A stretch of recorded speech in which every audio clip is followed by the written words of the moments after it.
So the public input hearing is the closest kind of thing in the front of the everyone's mind, May 20th. What can residents of the area expect at that public input hearing from Parx's perspective? Will there be a presentation similar to the first public input hearing? Yes, there will be a basic presentation similar to the public input hearing, the licensing presentations, that type of stuff. Yeah. It'll be really just covering what the property is going to look like, what will be inside of it, and then basics on economic impact, jobs, those types of things. And then obviously, since it is public input, there may be an opportunity, depending on how the Gaming Control Board wants to run it, for some Q&A to happen. And if that opportunity exists, of course, our group will answer the questions as they come up. Okay. And there will be Parx officials there present. Correct. Who at the time do you know? Is there anyone specifically that will definitely be there? So at this point, the two people that I will say I am 99% sure will be there, something can always change. Our General Counsel, Tom Bonner, and our COO, John Dixon, should both be there. Tom has been leading the licensing and regulatory process. John will be leading the actual development and building process. And Tom is the president of GW Cumberland, at least the listed president of GW Cumberland. Yep. All right, well, wonderful.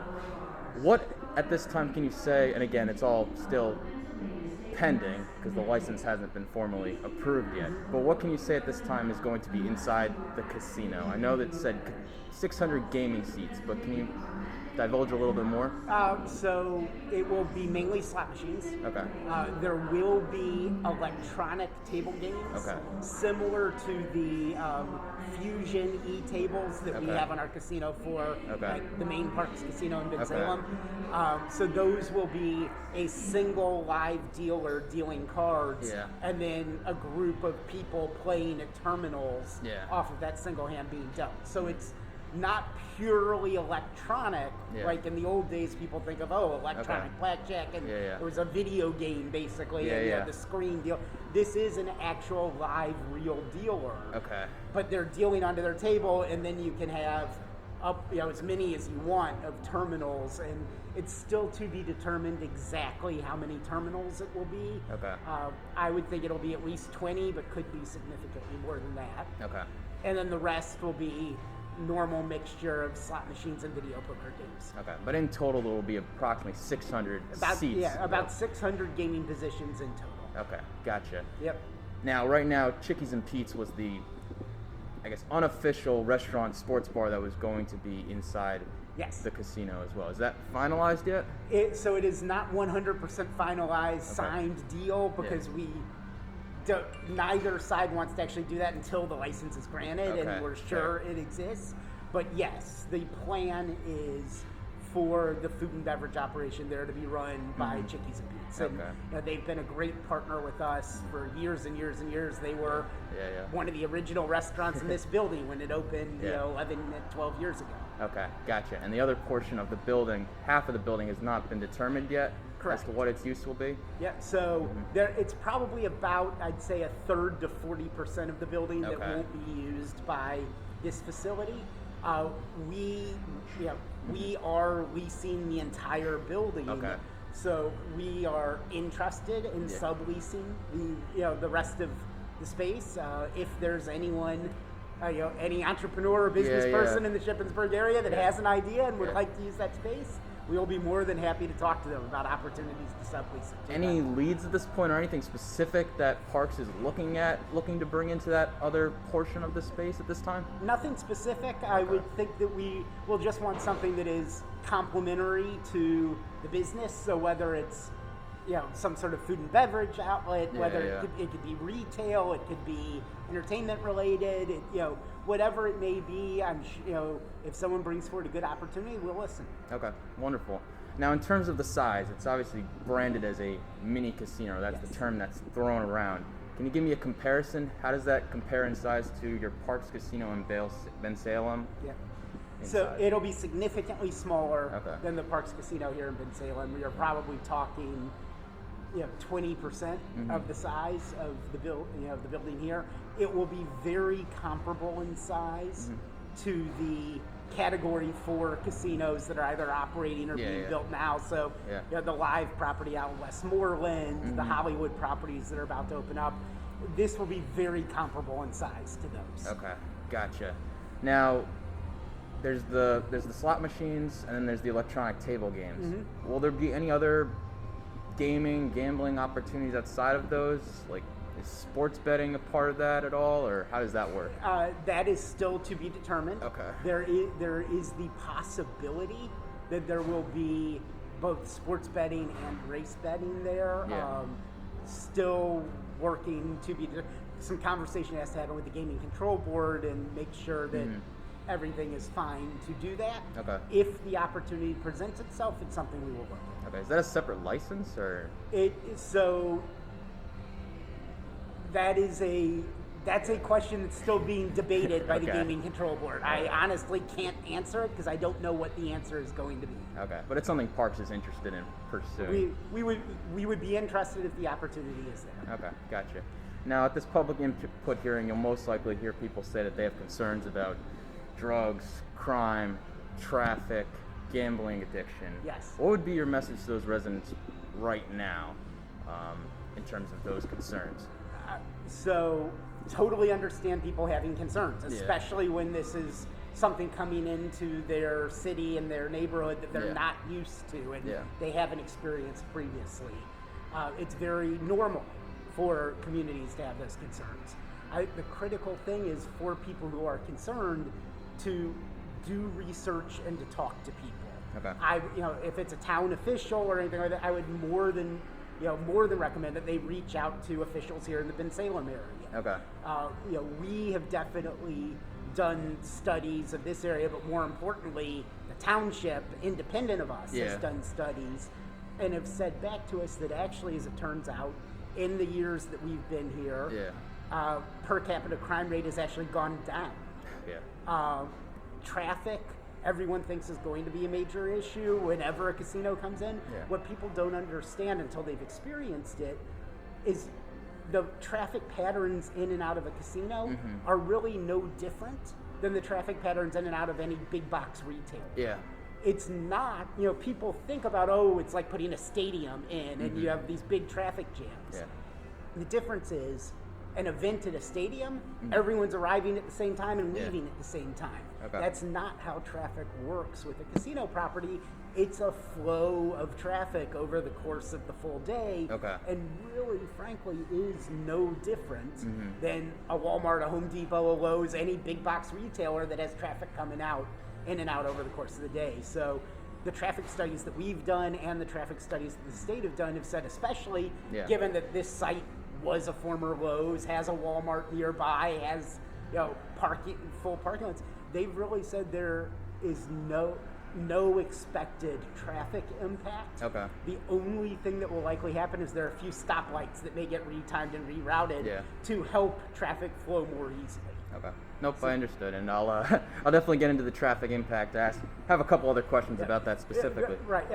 Back to the safety side of things. The reality is, and this is something that every community looks at. Every community that's had gaming come into it has eventually said there's been no impact on crime, no impact, on drug addiction, those types of things. Now, you also mentioned gambling and gambling addiction. That's obviously a concern. We are very involved in responsible gaming. We very much want people to see casinos as a form of entertainment. We want them to understand that it is entertainment and money that they bring into the casino, they're willing to gamble it, and it isn't a major issue if they would happen. About 20% of people that come into a casino win, about 80% don't. Those are the numbers. The industry knows that. People know that. Of course. I always say personally, I don't want anyone ever coming in and gambling $1 that they're not prepared and able to lose. So we take responsible gaming serious. Of course. And we will train our staff, as we do in Bensalem, to watch for the signs of someone that may be having an issue and shouldn't be gambling at this point. And there are signs that we train for and have our staff watch out for. That said, the reality in today's world is whether or not we have a physical facility there, any person in that community can be gambling right now today already on their phone, on a tablet, on a computer. There is iGaming available throughout the state of Pennsylvania. So, yes, we're bringing a physical product there, but we're not introducing any product that any resident can't already be using if they want to. Of course. But the casino is being placed in a small rural community. There's a lot of low-income families. There's a Mennonite and an Amish population with, horse and buggy, families on free and reduced lunch. Has Parx looked into the specific demographic of Shippensburg, and how exactly specifically does it plan to, address that demographic as it relates to gambling addiction? Yep. Are those, in your research, are those demographics a little more prone to gambling addiction, drugs, crimes, when a casino is placed right in their community?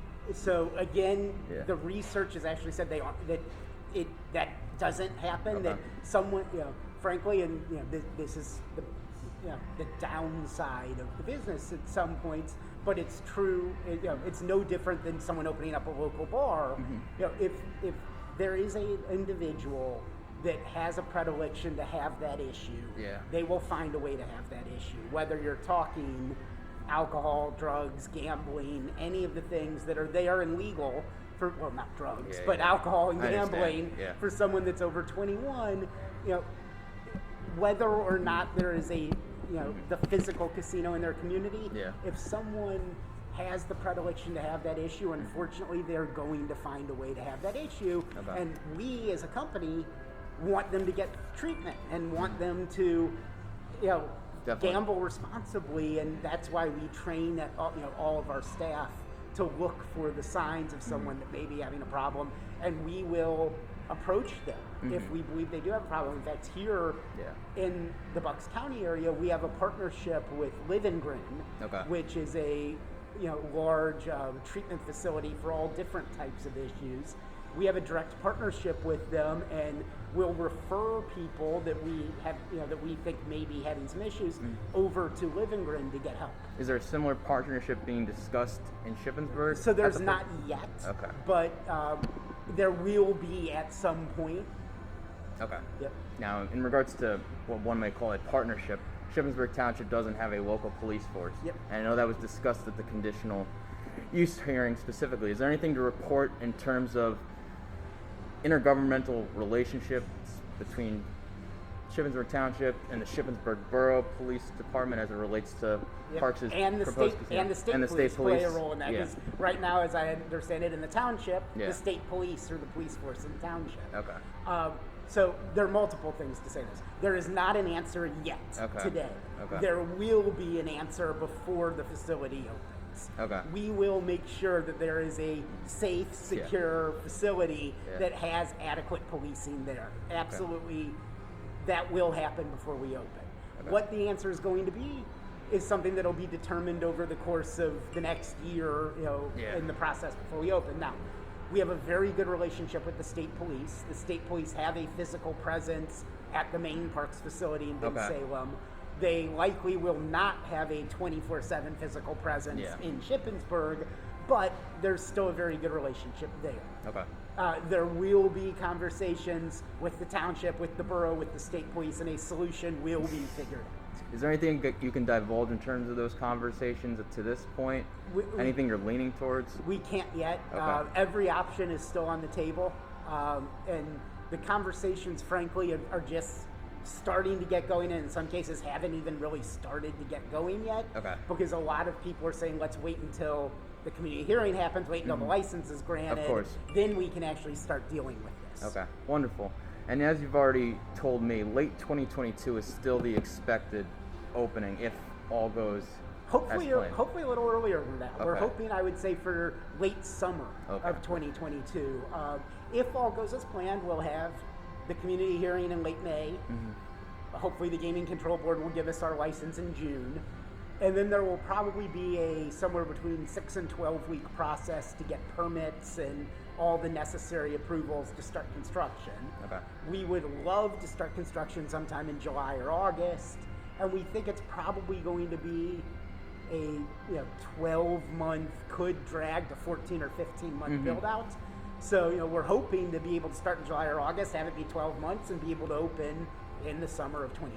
Okay. And when you say construction, there's not going to be any change to the footprint of the building. It's going to be a lot of the interior as well as cosmetic changes to the outside. So no change to the footprint of the building, a lot of change to the facade of the building and things like that. Okay. And obviously a ton of internal construction. Gotcha. And once the casino fully opens and fully operational, what will be Parx's Casino's role in the community going forward after that, besides obviously having an operating casino? So we've always been a great community partner, and we plan to be a great community partner there. A simple role is there will be financial support to the community that comes as a part of the gaming tax, so that's an easy piece of it. But beyond that, we do get involved in the community. We will support charitable causes, we'll work with community organizations. We hope to have a very good relationship with the political leadership of the community.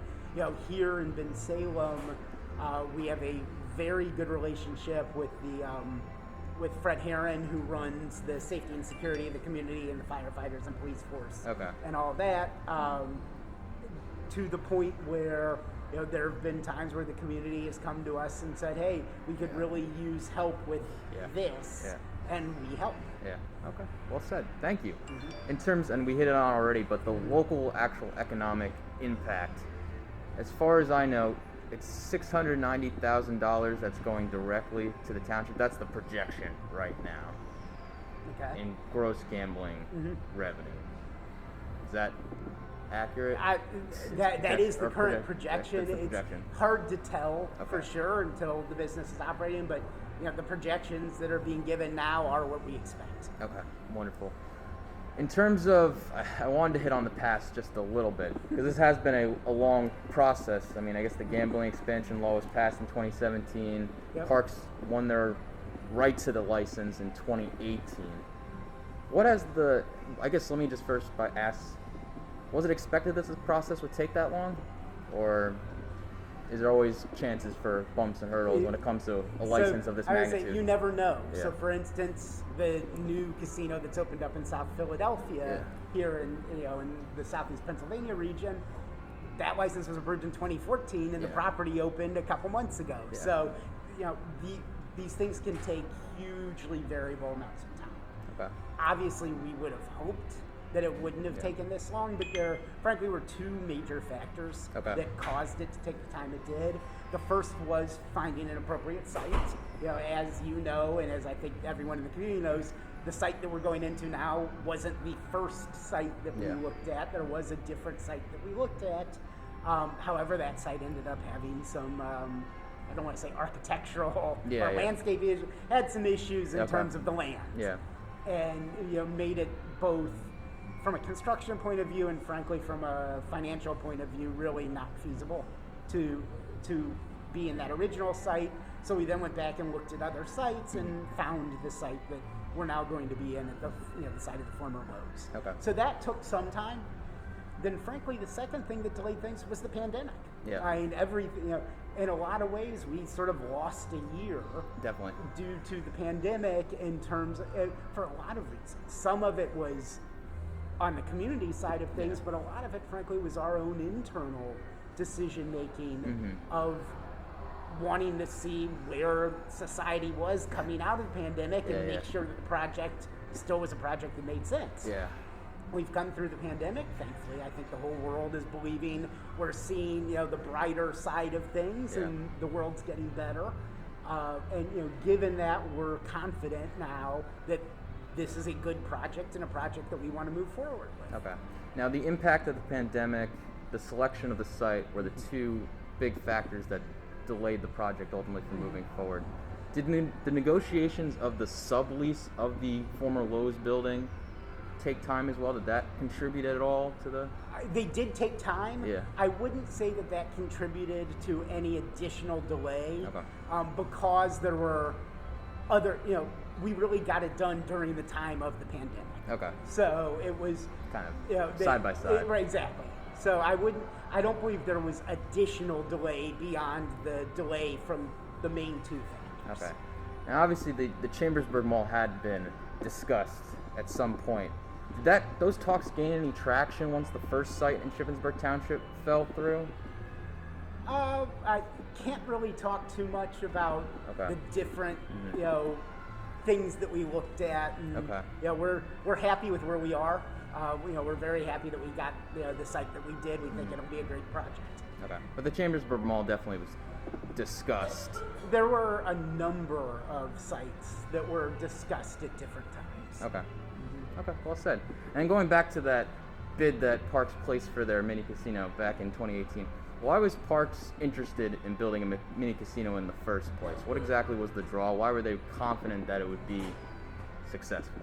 So, once the state of Pennsylvania and the Gaming Control Board decided that mini casinos were going to be an opportunity, we looked at where we thought there were going to be opportunities. As I'm sure you know, and I'm sure a lot of the people that'll read this later will know, there was a bidding process. Yeah. And so our company had done a lot of analysis of areas of the state that fell into the legal places to put a mini casino. There were only so many of them, right? Yeah, you had to stay a certain amount of distance away from other casinos, away from other. So we had done the research and had come up with a number of areas where we thought it could work. But then we also did some analytics to say, what do we think the business opportunities are worth in those areas? And so, as you know, I believe we were the fourth license, maybe the fifth license. I think it was fourth. I think we were the fourth license, and we had been active in bidding and other licenses, and some of the sites that ended up with other licenses of other companies were sites that we were interested in. Okay. But we didn't feel that the economic opportunity was as great as what ended up getting bid to have that site. So we went in with, okay, what's our next site? What's our next site? Yeah. And we got to the point where the Shippensburg area was the best site remaining, and put in a bid at what we thought was a financially viable number, and thankfully we won that bid. Yeah. I mean, it was also one of the only few municipalities remaining, because a lot of municipalities had opted out of hosting a mini casino as well. So ultimately, Shippensburg Township was on the table, Green Township was on the table, and there were still a number of potential areas. We probably had 3 or 4 additional potential areas we could have thought about. But obviously, once we had this site, we decided not to pursue any of those others, wanted to focus on this site, and felt it was the best financial opportunity. Okay, gotcha. Well said. What have conversations been like with Shippensburg Township officials? Have Parx officials reached out to any community leaders in the area to get their thoughts already? I know there's concern from one particular church that's extremely close to the new site. I mean, there's quite a bit of residents that are it's within the zoning law. There's nothing illegal about where the casino is being built, but it's still relatively close. So we have had conversations. I personally have not been involved in them, but I know that Tom Bonner has had conversations. I know that some of our other officials have had conversations, both with officials of the township and the borough, as well as community leaders in the township and the borough. Okay. And we are on May 20th at the public input hearing. We would be more than happy for people that we haven't had a chance to talk with yet, if they want to have conversations with us. Come meet Tom and John there, and we'd be more than happy to have conversations going forward. Okay, so those conversations have been happening. There are conversations that have been happening. Okay, gotcha. And sorry, jumping a little all over the place, but in terms of the Category 4 license itself, does this set the stage for Parx to pursue any other additional opportunities? Does it make them eligible for, other licenses within the Pennsylvania Gaming Control Board? So we have been eligible to pursue other things. At this time, we're not.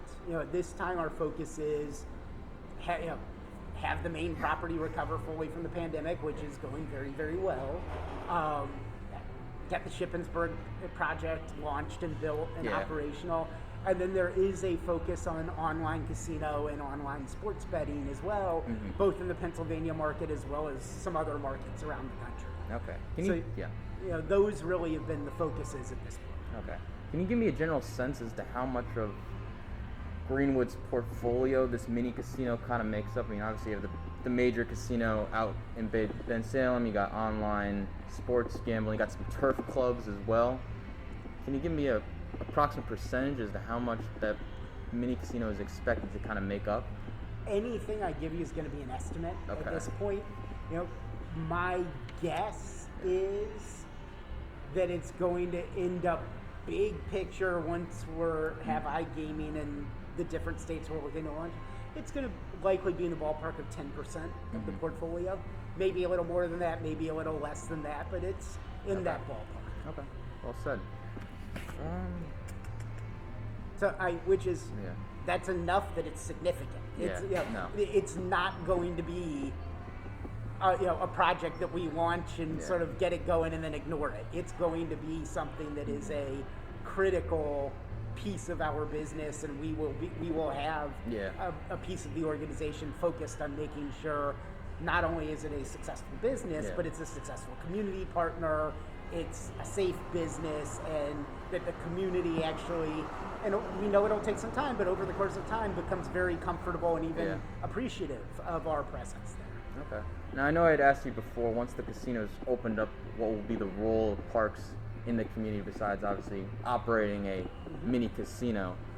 Will there be any looks at, I don't know, improving or adding development around the casino, anything along? Any of those things could happen. Okay. At this point in time, right now, there are no plans for that. Okay. It doesn't mean that isn't a possibility going forward. Okay. Any specific things Parx will be evaluating once the casino is fully open? Nothing yet. Okay.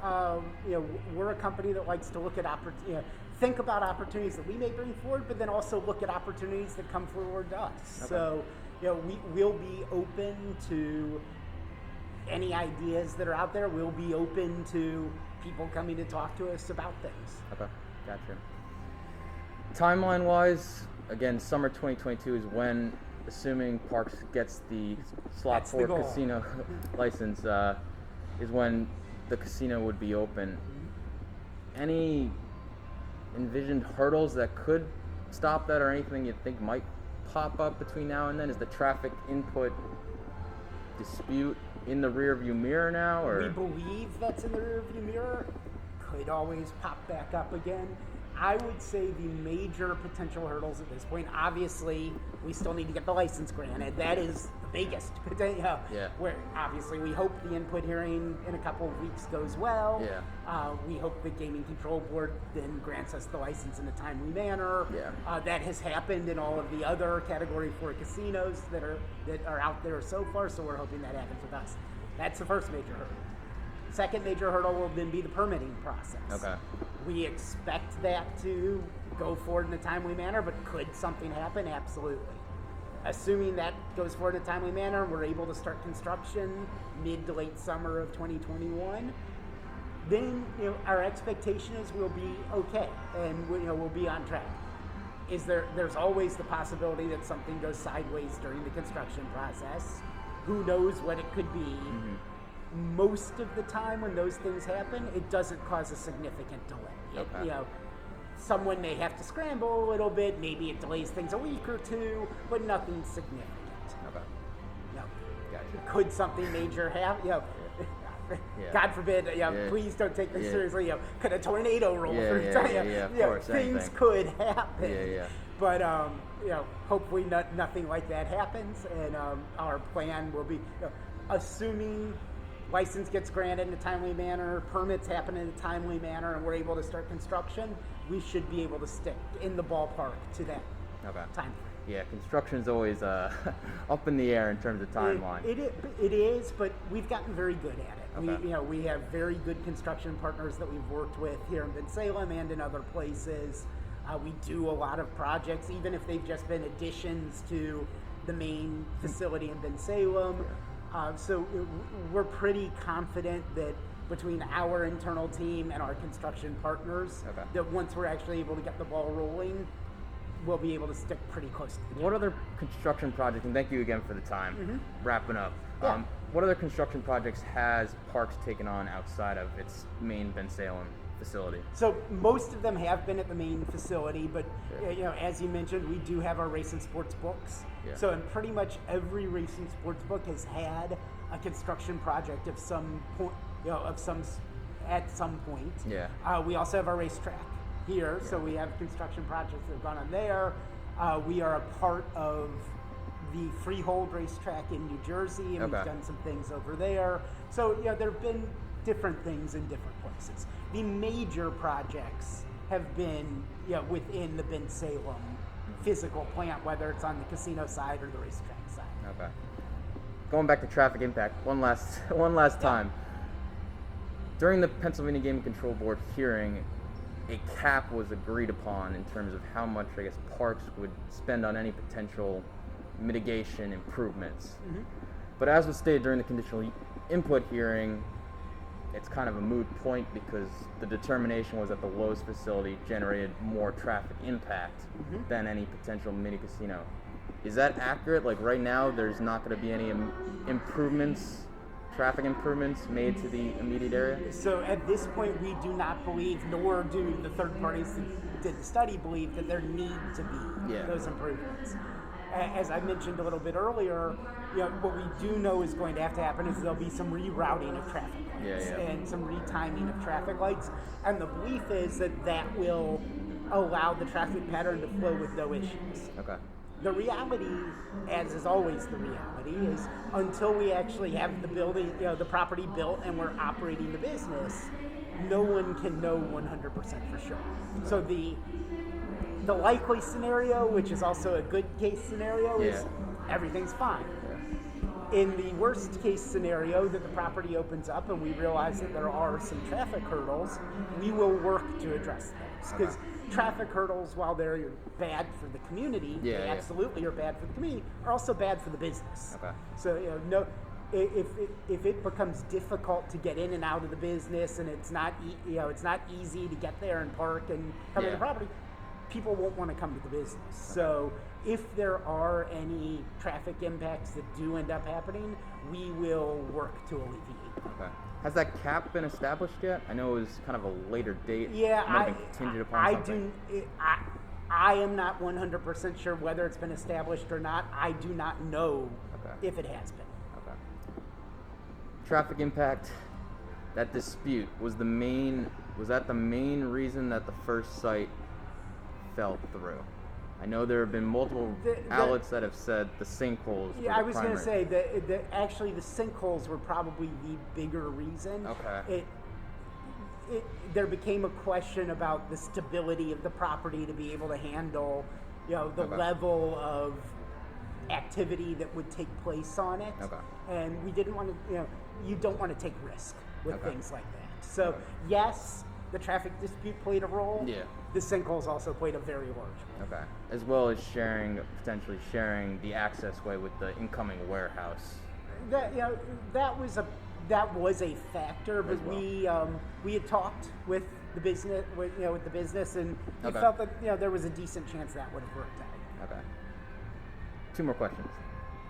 The lease that Parx has with the old Lowe's building, is that a long-term lease? Like, is Parx expected to be there for many, many, many years? So we are expecting to be there for many, many, many years. I can't get into the exact details of what the lease is. There was a remaining period of time on the original lease the landowner had with Lowe's. I believe we are taking over that period of time and then working on future beyond that. So to your knowledge, the owner of the building has not changed? To my knowledge, the owner of the building has not changed. That is it, unless there's anything else you'd like to say in regards to the proposed mini casino in Shippensburg Township. Is there anything you'd like to add? Really, just to wrap up, and I've touched on it some already, we're looking forward to this opportunity. We do believe there is a legitimate business opportunity there. We do believe that it is an entertainment option that will help the community and provide, another thing to do for people in the area. We also, though, are very committed to making sure it is a safe, secure place for people to go and get some entertainment. Okay.